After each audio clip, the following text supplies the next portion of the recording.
All right, brief story time about how my luggage got stolen. So it's crazy because it's 100% a God thing, because the way it was stolen was it was the craziest thing ever.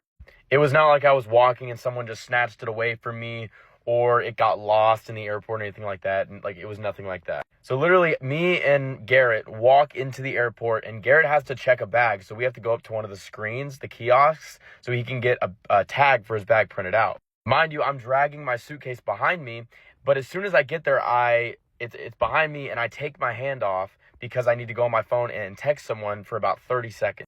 Also, mind you, my suitcase was probably a foot or two behind me, so it was very close to me. It's not like it was far away from me at all. And so after I'm done texting the person that I was texting on my phone for literally 30 seconds, I look back and it's just gone. It's completely gone. And I'm looking around the airport, can't see anybody with my bag. Nobody's running off. Like, it was just gone. And nobody was of help either. The security wasn't of help either. They couldn't allow me to get the security footage. They just asked me to go to Lost and Found, all this stuff, like yada, yada, yada. And obviously at first I was like really mad. I was like, dude, like, I just lost my suitcase. Like, all of my clothes were in there. Like, unbelievable. What I realized though is that God is still good at the end of the day. Just because events like this happen does not change the fact that God is not good at the end of the day. I think when situations arise in our life that affect us negatively and cause us to go into this period of what do I do? Like, this is like, I can't believe this is happening. We tend to forget about God. Like, we tend to blow him off to the side and try to fix things on our own, right? And that's what I was doing at first. I was going around the airport running, like really mad, like getting angry at people talking to me, like trying to find the security, because I'm like, I cannot believe I can't find my bag. And then I just took a second to step back and like, okay, well, even if this happens, it does not change the fact that God is still good.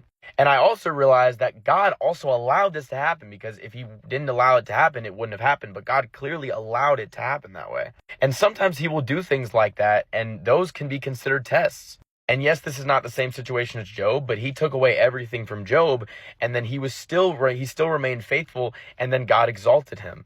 And so in situations, God can remove things. He can take things from your life that may be of value to you, but he does it to test your faith.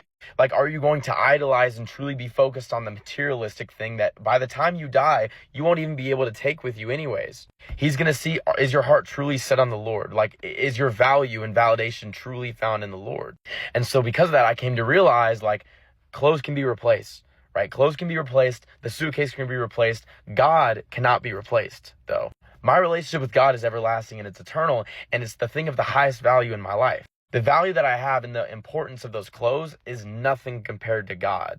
Like in Matthew 6:26, it literally talks about how God feeds the birds of the air, and yet we're of more value than they are. Like, will he not provide for us too? Will he not feed us too? Like, we are of more value than the birds, and he provides everything for them. They nor reap, nor do they sow, and yet he still gives them everything they need. So what makes you think, if we're more important, that he will not provide for us as well? God provides the clothes on our backs, the water that we drink, the food that we eat, and yet sometimes we still complain about things that we can't even take with us after we die at the end of the day.